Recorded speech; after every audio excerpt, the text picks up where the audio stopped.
Delimitation పై అవగాహన లేనోళ్లే విమర్శలు చేస్తున్నారన్నారు Medak MP Raghunandan Rao. ఉత్తరాది దక్షిణాది తేడా లేకుండా అన్ని రాష్ట్రాలను మోదీ సమానంగా చూస్తున్నారన్నారు.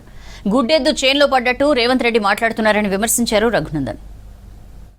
ఏ రాష్ట్రంలో ఎన్ని సీట్లు ఉన్నాయో జనాభాతో సంబంధం లేకుండా ఒక రాష్ట్రంలో ఉన్నటువంటి సీట్లలో సగం సీట్లని కొత్తగా యాడ్ చేస్తూ రాష్ట్రాలలో పార్లమెంటు స్థానాలను పెంచుతామని చెప్పి భారత ప్రభుత్వం ఒక ప్రతిపాదనని దేశ ప్రజల ముందు ఉంచింది.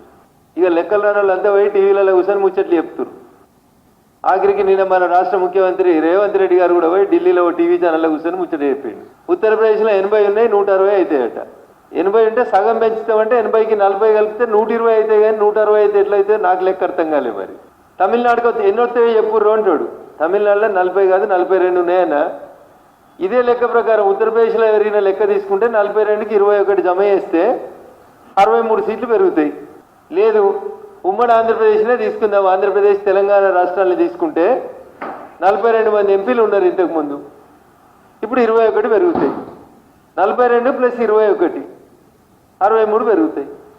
ఉత్తరప్రదేశ్లో ఎట్లా పెరిగినాయో మధ్యప్రదేశ్లో గట్లే పెరుగుతాయి, మధ్యప్రదేశ్లో ఎట్లా పెరిగినాయో రాజస్థాన్లో గట్లే పెరుగుతాయి, రాజస్థాన్లో ఎట్లా పెరిగినాయో తెలంగాణలో గట్లే పెరుగుతాయి, తెలంగాణలో ఎట్లా పెరుగుతాయో కర్ణాటకలో కూడా గట్లే పెరుగుతాయి. ఏ రాష్ట్రంలో ఎన్ని ఎంపీ స్థానాలు ఉంటే వాటిలో 50% ఆఫ్ ద ఎంపీ స్థానాలని పెంచుతాము అని చెప్పి భారత ప్రభుత్వం చెప్పింది. దీనికి ఉత్తరాది పంచాయతీ దక్షిణాది పంచాయతీ ఏంటన్నా 4 రాష్ట్రాలు కలిస్తేనే దేశంలో ప్రధానమంత్రి అవుతాడు. మరి ఇప్పుడు 543 సీట్లు ఉంటే అవుతలేరా? 543 సీట్లు చేసింది ఎవరు? రేవంత్ రెడ్డి కాంగ్రెస్ పార్టీ చేసింది కదా.